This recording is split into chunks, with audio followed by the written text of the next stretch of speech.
It's my favorite, algebraic fractions. So here we need to write this as a single fraction. That's a bit sad. I'd rather have two, but we need to write it as a single fraction in its simplest form. So first of all, do they have the same denominator? Right, if they were like 4 on x plus 2 plus 8 on x plus 2, we could simply just add the numerators with the common denominator. But this is level 2 algebra, so it's not that easy. We have quadratics in the denominator. One approach, you might remember, is cross multiplying, where the new denominator is the product of the original denominators. However, we need to multiply the numerators by the opposite denominator to balance it out, right? So we don't change the expression. You'll find if we do that, the new denominator would actually be a quartic, right? We'd have c to the power of 4, which is quite messy, which tells me we could simplify it first. And I noticed 2 quadratics, so let's try factorize those, right? And if we see some common factors, then it will be simpler in cross multiplying. We won't need to do as much work. So 2c plus 1 over, now what do we have here? C squared minus 9. If we factorize that, what multiplies to negative 9 and adds to 0, right? Because it's technically c squared plus 0c minus 9. Multiplies to minus 9, adds to 0, positive 3 and negative 3. So c plus 3, c minus 3. That's our first term factorized. We'll add to it the second term.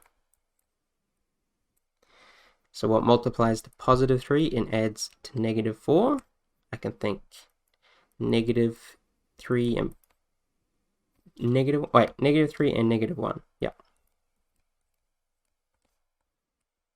Right, if you're unsure, you could use your calculator to check, or you could expand it out to double check. And now notice we actually have a common factor. So instead of multiplying the denominators completely, we just need to cross multiply a part of it, right? So our new denominator, instead of all of this times all of that, it will just be c plus 3, c minus 1, and c minus 3. Right, so that common factor, and then we have each of the unique factors to the other terms. So now we have a cubic, right, instead of a quartic. So it's simpler. And since it wants its simplest form, we've saved ourselves a few steps later on. But since it's not what we're used to, right, just multiplying by the opposite numerator, we need to think, what's our next step? So to get this fraction here, to introduce the c minus 1, right, that's the only missing factor, we'll need to times the numerator by c minus 1, right, to give us all 3 factors in this denominator. Similarly, for c minus 2, we will need to multiply it by c plus 3, because that is the missing factor. So c minus 2, c plus 3. Great. So now we can expand and simplify the numerator. That becomes 2c squared minus 2c plus c minus 1 plus c squared plus 3c minus 2c minus 6. Oh, this is a big fraction line. all over c plus 3, c minus 1, c minus 3. Now, you might be tempted to expand the denominator. You could. However, factorized form is often considered more simple. So we're going for the simplest form, so we'll just leave it like that. But we can definitely group like terms in the numerator.